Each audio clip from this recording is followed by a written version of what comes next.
Dinwiddie, and I help innovative companies grow sales and retain customers and talent with creative virtual experiences because I infuse connection, joy, and delight into virtual trainings and events. And today's guest, let me get that slide out of the way. Today's guest is Kathy Klotz-Guest. Yes, you heard that right. Her last name is Klotz-Guest. And Kathy transforms progressive leaders and teams, especially women, into playful, powerful risk takers and communicators who change themselves and their companies. She is the founder of Keeping It Human Incorporated and a professional speaker, a corporate trainer, a facilitator, and a comedian. And she's written a book entitled Stop Boring Me: How to Create Kick-Ass Marketing Content, Stories, Products, and Ideas Through the Power of Improv. And Kathy is my business bestie, and I am just thrilled to have her on the show. So welcome, Kathy! Hey, Melissa! Hey, everybody out there! Hello! So I wanted to bring you on the show, Kathy, as you know, my typical format is I have a guest on the show to use me as like a guinea pig, meep, meep, meep, and do some activities that work well in virtual settings. But I wanted to bring you on the show, pattern interrupt, to talk about humor. So I wanted, the reason that this came up for me is, first of all, because you and I have a lot of conversations about this. Yeah, we do. And I've been through one of your programs all about, and you're going to have to remind me the name of the program was called, I'm spacing on it. Stand Up for Your Voice. Stand Up for Your Voice. Thank you very much, which I highly, highly recommend. It was freaking awesome. All about using humor to really claim your voice and build confidence. And it was really an amazing program. But the reason that this came up for me right now is because I just posted a video about this actually on Instagram. I went to the dentist on Friday. Now tell me, when you think of going to the dentist, what do you think of? Do you think about like, gee, I love going to the dentist? Like, raise your hand if that is the first thing that you think of, right? Nobody thinks about like, I'm like really looking forward to going to the dentist. Yeah. So after this experience on Friday, I actually am really looking forward to going to the dentist. Why? Because the hygienist was freaking hilarious. And we had a blast making each other laugh. I had so much fun talking with this dental hygienist. That's awesome. So I adored her. It was a total blast. And it made me think of you and the power of humor. I wanted to bring you on the show to talk about the power of humor and yeah, so there we go. That's the setup. So let's discuss. Let's talk about humor. There we go. Yeah. Okay, let's boil the ocean. Okay. Yeah, I think humor gets a bad rap. I think, Melissa and I are friends. She's right. We talk all the time about stuff like this, very philosophical, sort of, high level, like big life issues. I think humor really gets a bad rap in some ways. We all instinctively know it's important and that it matters and that we're connected to people. It's magnetic. It's charismatic. We are attracted to people with humor. And yet there is a part of a lot of cultures and even maybe a part of yourself, and don't judge yourself, no judgment, that maybe you were steered away from it. Maybe you were shamed out of it. Maybe you were told not to do it. Maybe you were told we don't do that here. And sometimes the pressure is not explicit. It's implied and implicit and baked into the culture. We don't do it here.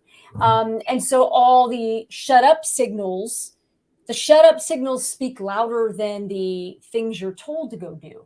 So I think that in summation, that's a big boiling of the ocean. We know it matters. We know instinctively. And sometimes we don't have the words to say it. And I think where a lot of us grapple is we know it matters. And yet we have to reconcile sometimes for some of us, if we're working in corporate, how much freedom we perceive, and not just perceive, women especially are very intuitive, and we know subtext and context. We know how to read a room, and we can know instantaneously whether or not we belong, our whole selves belong, and if humor is part of that. Yeah, totally. Yeah. So one thing that I've noticed is if I'm watching, say, a presentation of any kind, like somebody gets up on stage to share information of any kind, who are the people that I remember the most? The first thing I think of is the ones that make me laugh. Or just think about like the advertisements that I've seen, like TV commercials or whatever. The ones that I remember are the funny ones. Yep. So if you can inject a little bit of humor, but it has to work. It has to work. It has to work. If you're just sort of slapping on a joke at the beginning of your presentation in some kind of artificial way, and it's not authentically you, and it's just sort of, pasted on top of something, then that doesn't work. And then there's also the element of humor is read differently thanks to our sexist patriarchal society. Is read differently if you are perceived as female versus male. Yeah. Yes, and more yes. Humor always works when it's really authentic. It comes from that truth, your own place. And you're 100% right. I think sometimes where humor goes wrong is we're not reading the audience. We're not leaning into our own humor and our own truth. And so you're right about we've all been. And no disrespect, because I get it. There are people who maybe don't have the experience, or maybe, they're trying something new, and they're taking a joke they heard somewhere, but it has nothing to do with their material. And it's like they heard a great joke and they think it's going to work for them, but they don't understand the setup, so they get the punchline wrong. And it's like there's a lot of variables that they didn't understand, whether it was timing, context, delivery, all of those things are off, then the joke's going to be off. And so they've misunderstood what people really want from them. And it would be far better, you're right, to just get up there and do something authentically you. So for me, sometimes I like to start with flipping expectations right up front, or I like to make a joke about my day, or a joke about the city, or about a short story. And it's completely me and relevant to the point. It sets up the thing we're going to talk about. And it's true. There's a lot of research actually that's been done that shows that, women are just as funny as men. So let me get that out of the way. It's just our bias, our unconscious bias, our own filters. Women are often judged more harshly in a lot of studies. And there have been many, many studies that show that women do pay a penalty. And what I think that shows, as far as I'm concerned, as somebody who is a training provider and a stand-up comedian, and I still perform and get paid, as well as I've written for other people, as well as I teach communication and storytelling. So I think it's a reflection of the filters operating in the people judging those women, the audience who are giving those ratings. They somehow, it shows up there at a level that they're not even usually aware of. So, yeah, absolutely. So, we're dealing with unconscious bias here. Or maybe conscious. I don't know. Maybe you're Christopher Hitchens jerk. I don't know. I don't know. Could be some elements of both. We don't know. So how do women not let that stop them? I mean, it would be so easy as a woman to just go, well, if people are going to judge me badly, if I use humor, then I should just not use any humor. That's not the right answer, right? That's definitely not the right answer. definitely not the right answer. And first, let me say, Melissa's heard me say this many times. My origin story, and the reason I like to share this is because I get it. I understand that mindset. I understand it. I really want women to know. So I came out of very male-dominated tech. I was in the belly of the beast for almost 16 years. And so imagine, you're petite, you're blonde, you look a certain way, la, la, la, la, la, you come walking into a male-dominated space, and it's like you're not expected to be funny, to have that humor. And I was told pretty quickly by men and women, don't do it. And yes, women told me that. And especially because women told me that. And it took me a while to realize that the reason they were telling me that is they were projecting their experiences onto me. They were trying to save me from the garbage they saw. And it took me a while to realize that they had seen some really awful shit being women in male-dominated spaces. I mean, much older than I was. So I'm sure it was far worse than what I dealt with, if that's even possible. But yeah. And so I think they thought they were helping me, but what it ended up doing for me was fragmenting myself.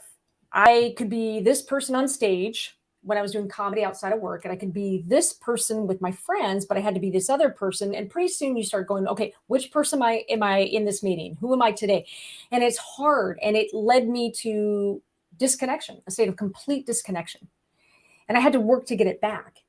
And one of the things that I realized pretty early on is that A, I'm wired for it. B, you're wired for it.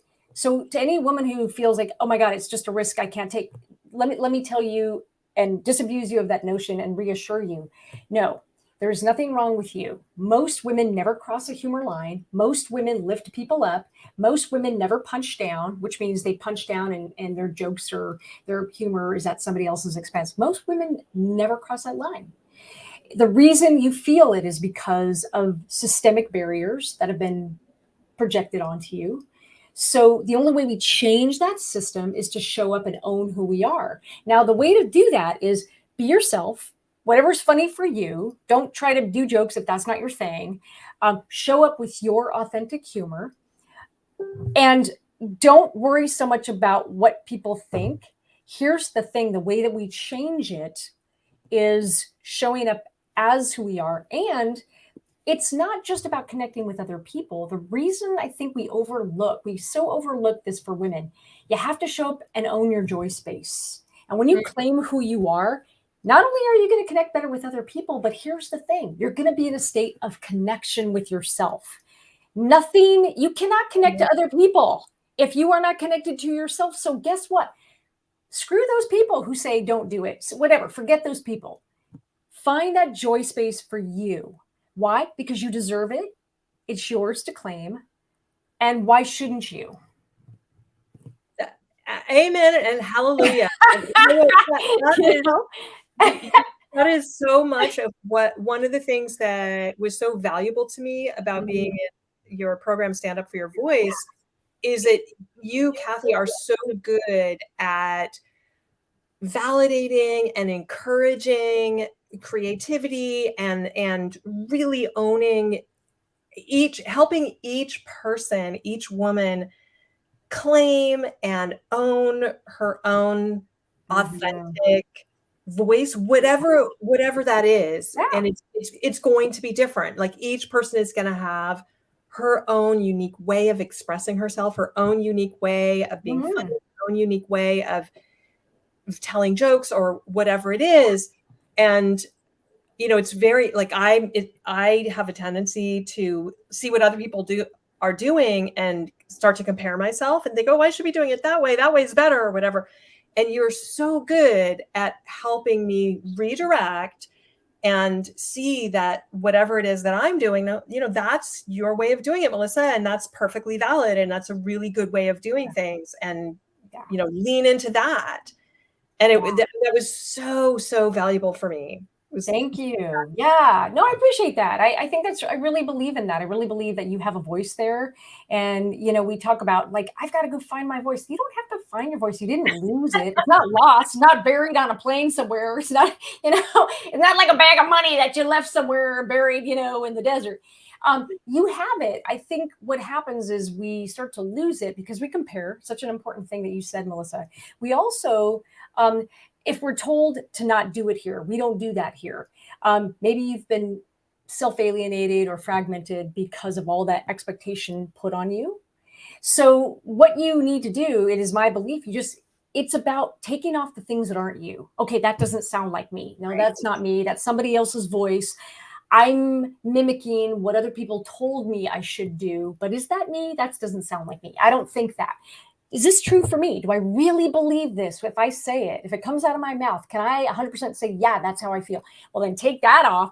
And when you start stripping all these layers of being masked up, you end up with really who you are. So I really do believe that all women have a valid sense of humor. It just will be different. And that's okay. Whatever that humor voice is for you, some people are jokes, some people are storytelling, some people are more witticism, some people are more play and silly. All are valid. Sometimes we're a mix, and we can be different people in different contexts, or same person, but different senses of humor in different contexts. And they're all valid. Yeah, I lead these creativity retreats every year. For a while before COVID, I was leading them 3 times a year. And I remember one time I was having a conversation with some of the folks at the retreat, and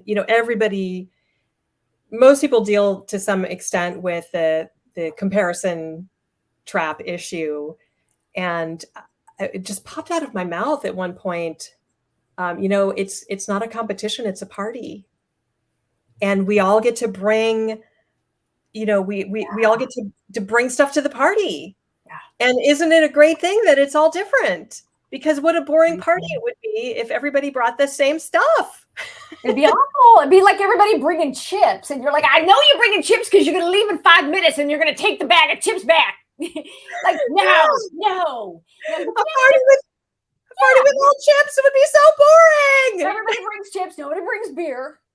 Nobody brings no. Nobody brings pizza. Nobody brings, salad. Nobody brings been there. World's worst party. We don't want that. Yeah, no, it's so true. I think really, honestly, the biggest thing that really hurts us is that we are comparing.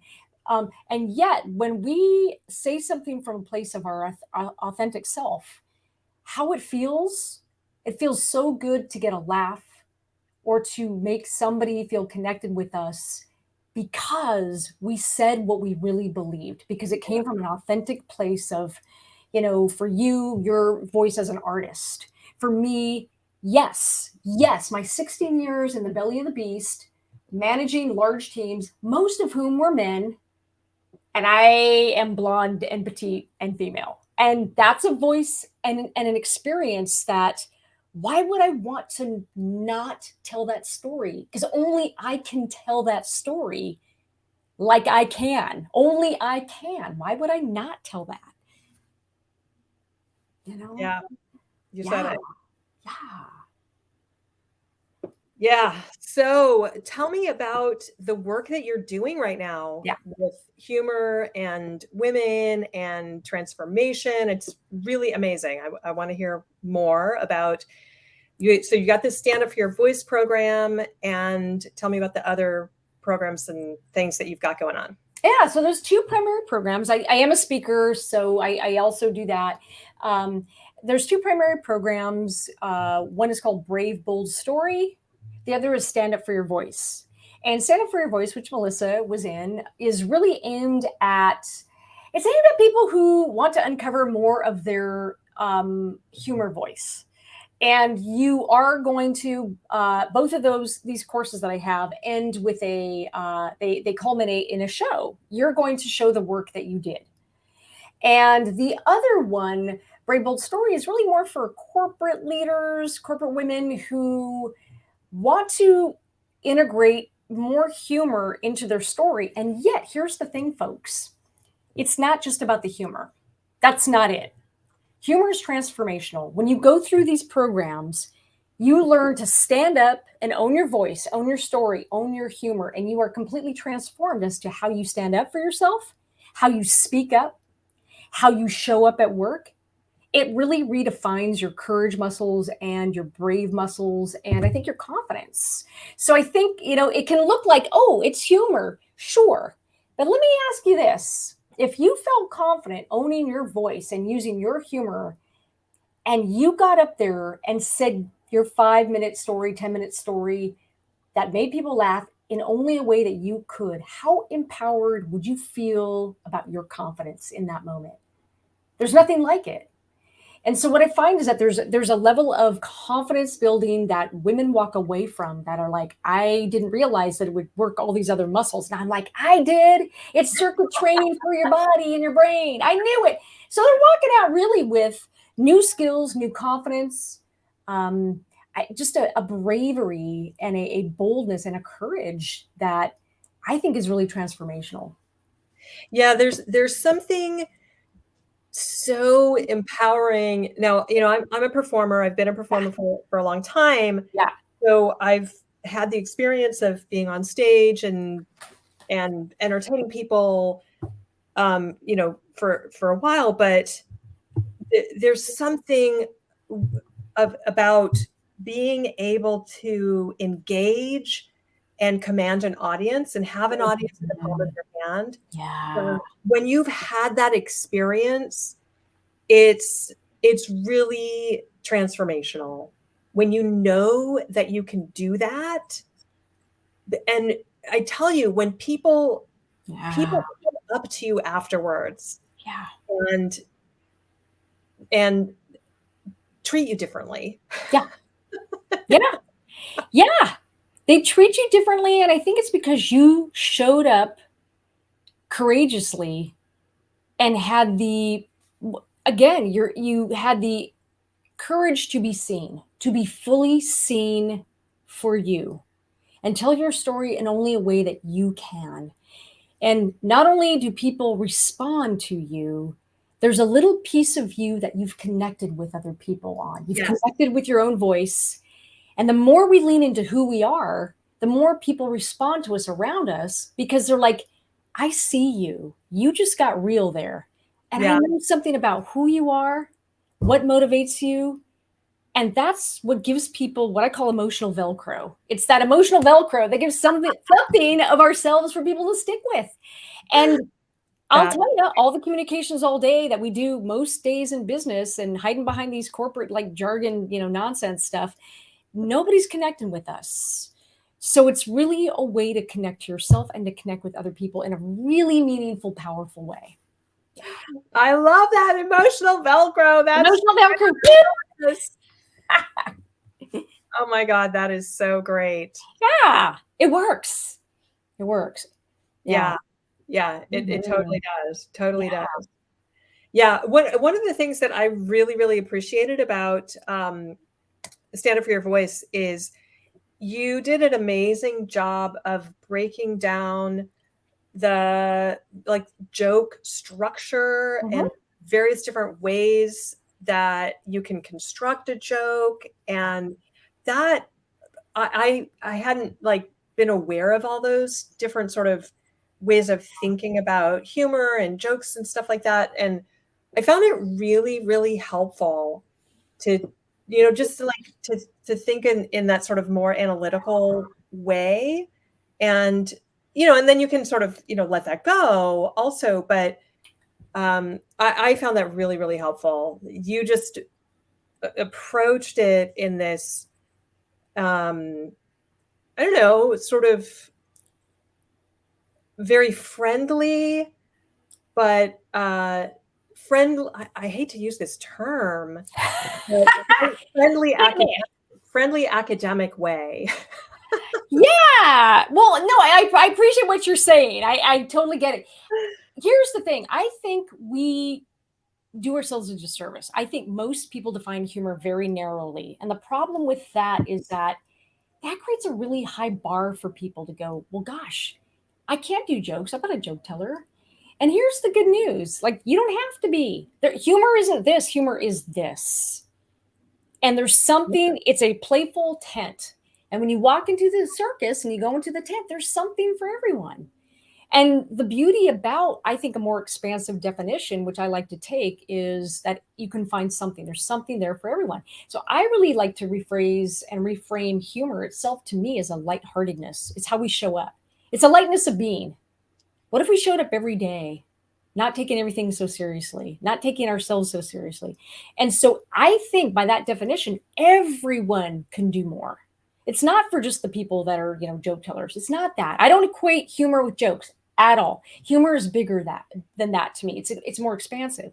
And to your point, one of the reasons why for Incentive for Your Voice, I walk people through a lot of different options is because I don't know that everyone has ever said to them, you have a lot of options in how you show up and use humor. And the more people go, oh my God, I don't have to be limited to this.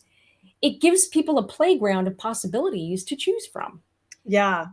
I love that. That is exactly what it felt like. It felt like Kathy was giving me a playground of possibilities, and it made it really fun.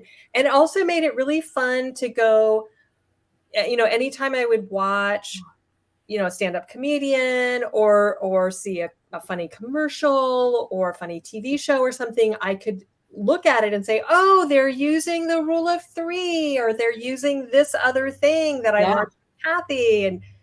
And it just really opened my eyes. Yeah. Really appreciated that. I love that you say that. Thank you. I think that's really, when we start to take in a lot of humor, and we should consume a lot, we can start to identify, okay, that was a misdirection and that worked. Oh, that was a combination, misdirection and a rule of 3. Oh, that was a combo package. Because we can start to see the patterns of what works. Now, the mechanics are important. However, what is really super, super important, nothing is more important than you taking the risk to apply it to yourself. So at some point, we can consume it and appreciate it and study it, but we also have to get into the creation mode and go, okay, I have these tools, but these are just mechanics. The content that I put into the container has to be my own voice. And so I'm giving you the tools, and I hope the permission and the playground for you to go, okay, now I have the tools, but this container that I fill that with has to be filled with my authentic, real experiences, which I know is when we start sometimes playing with these things, it feels a little foreign. But where it gets really fun is where you take a story of yours, or you take, like you did, Melissa, and you make it your own, and you weave in your own lens and beliefs and values and experiences. And then it gets really fun because I can hear it and go, oh, that's Melissa's voice coming through. And that's such a fun, powerful, I think, experience. It was super fun, and I found it to be just such a fun, creative exercise. And as a creative who likes to express myself in a variety of creative expressions, I'm a singer, I play different instruments, I'm a visual artist, I'm a crafter, I like to write. There are just like so many different ways that I like to express myself. I'm having fun making videos these days. I've done animations. I love creating things. I love making things. And so that was a super fun creative exercise to take this story and really figure out, like, what's the arc of this story? Is a true story that happened to me, and how do I really up the humor of it? Yeah. Because it was a crazy funny experience that, there were not funny things that happened. My mom broke her hip, and we were stuck in a blackout we were snowed in, we had no power. It was like there were a lot of not fun things that happened, but there was a lot of humor. So I really how can I ramp up the humor? And it was really a fun creative exercise to turn it into basically a 10-minute comedy set. Yes, and those are absolutely. And so there's two different products, and one is more comedy, one is more like applying it to like workplace communications and things like that. However, I think once you have the tools, the beautiful thing you just said is, there's a lot of non-funny things. That's life. But here's the thing. When we can say the powerful things in funny ways, something clicks for people around us. And all of a sudden they lean in and go, that is powerful. And I'm hearing you and I'm seeing you. And so giving people a way to say those big things does not just make them a bigger communicator, as we're talking about. It transforms how they show up. It transforms your confidence. It transforms how people see you. Yeah. I'm thinking about, there's a video, people can look this up. There's a video on, you can find of me on YouTube, probably about 10 or 12 years ago, where it's performing with 3 other women. We used to perform together regularly, and I had my ukulele for a few songs that I did, and I had earlier that week I had dislocated my knee. So I know exactly when this was because it was 2010. It was must have been like I dislocated my knee on October 10th, 2010, and the performance was like 4 or 5 days later. So I was on crutches. No. I had dislocated my knee, and then 2 days after that, my cat chewed through an extension cord and electrocuted himself. Oh no. And and then I had this performance. So there was this video of me, and I said, yeah, I had a rough week this week. Here I am on crutches, and I dislocated my knee, and then my cat chewed through an extension cord, but he went doing something he loved, and the crowd just like erupted laughing.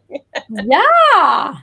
You were honest. There's a level of truth. Yeah. The thing, I love that because, I mean, not about your cat, but I love that you were willing to go there and just be truthful about it. And I think there's something that happens when we choose to show up truthfully as who we are in the moment. If something happened and it didn't feel good, but when we choose to be real in that moment, man, people respond to that because you can't fake it. When somebody shows up real, it, and it changes everything.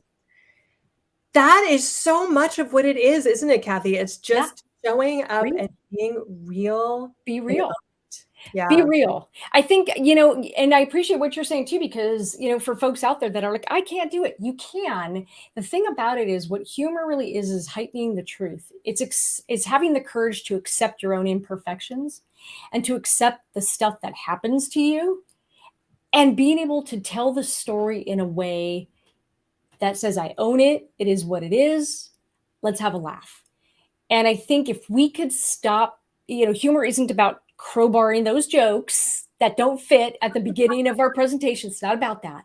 It's choosing to show up and own our stories and own who we are and own our nerdiness and our awkwardness and our silliness and whatever that is. And having those moments of being real.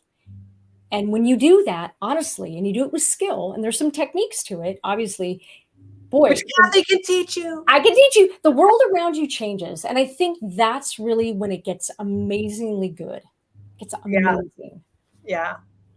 So Kathy, how can people find you? Yes. So if you're interested in any of those things, and even if you just want to chill and like catch me and see what I talk about, you can follow me on LinkedIn. You can also send me an email at keepingithuman.com. Kathy. Look at that. I know, right? Human. And if you're interested really in courses are great, but maybe you just want to learn more about, women in humor. I have a podcast that I started a couple months ago. It's new-ish. And it's called Seriously Funny. Women leaders, humor, and changing the rules. And it's all about talking to women and how they're using humor. I've got a couple comedian friends I've interviewed, and that was fun because they're comedian friends. But I've got like women in business, I've got women in comedy, and we're talking about the lessons learned of what it means to navigate that and use humor. So if you're interested in that, Seriously Funny. And that is in Apple Podcasts, it's in Spotify, and it's on Anchor. Awesome. Super excited. I'm so excited about your podcast. Thank you. It's fun. It's a lot of fun. Yeah, so awesome. For the past year, you guys, I have been doing a monthly workshop. Oh, let me pull off my display name. Doink. There we go. I've been running a monthly workshop. I call them non-boring virtual meetings, learning labs. And so every month, it's just an hour from 11 a.m. to noon Pacific time. And I teach, you actually get to do hands-on activities that are themed around a theme. And this month, the theme is curiosity. I've been doing these for a year, and this is the last one, you guys. So I'm not going to be running monthly workshops anymore. So if you've been curious, see how I did that? If you've been curious about these learning labs, this is your last chance to get in on this monthly workshop experience, because I'm not going to be doing it monthly anymore. And you still have an opportunity to join for free. So let me pop in this banner. There we go. The URL is bit.ly/monthly-lab, capital M, capital L. It is case sensitive to get to the website. And then if you've not come to a lab before, you can come to the first one, which will be the last one, for free using that code first timer. Get it, everybody. Get there. This is your last chance. Get in on it. Get in on it. Woo! And it's this Thursday, August 18th. Yeah. So this will be fun. It's all about curiosity. So come join in. Normally I would say, and you're going to learn some activities just like you learned today, but we didn't do any activities today. I know we didn't. We just chatted. You'll have to look at an old lab to see what, just to get an idea of what the activities are like. I mean, an old virtually inspired. So that is my little promotion section. And I'll go back to a regular slide. There we go. So next time, the guest is, I have my notes here. The guest is Wiebke Wimmer, who, let's see, my little blurb for her is, with simple and effective methods from applied improvisation, Wiebke helps coaches, trainers, lecturers, and executives to bring momentum to the digital booth and to inspire interactively in online meetings. Wiebke is a qualified linguist and systemic process facilitator, and she's been improvising full-time for almost a quarter of a century on stage and in the seminar room. As an experienced trainer and coach, she conveys creative tools and agile impulses in online seminars and sessions to bring variety to digital and analog spaces and to remain able to act in challenging situations. So that's next time in 2 weeks, right here, same bad time, same bad channel. Wiebke Wimmer. And Kathy, thank you for joining me today to talk about humor and transformation and the importance of humor and your amazing program, Stand Up for Your Voice and Bold Story. Thank you. I really appreciate that. No, they're fun and I love doing it, and seeing the before and after is just, that to me, that's the fun part. Yeah. Absolutely. Absolutely.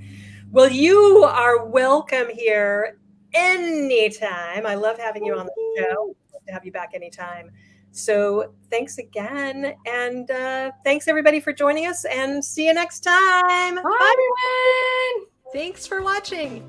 Please like this video, subscribe to the channel, and click the bell to get video updates. Thanks.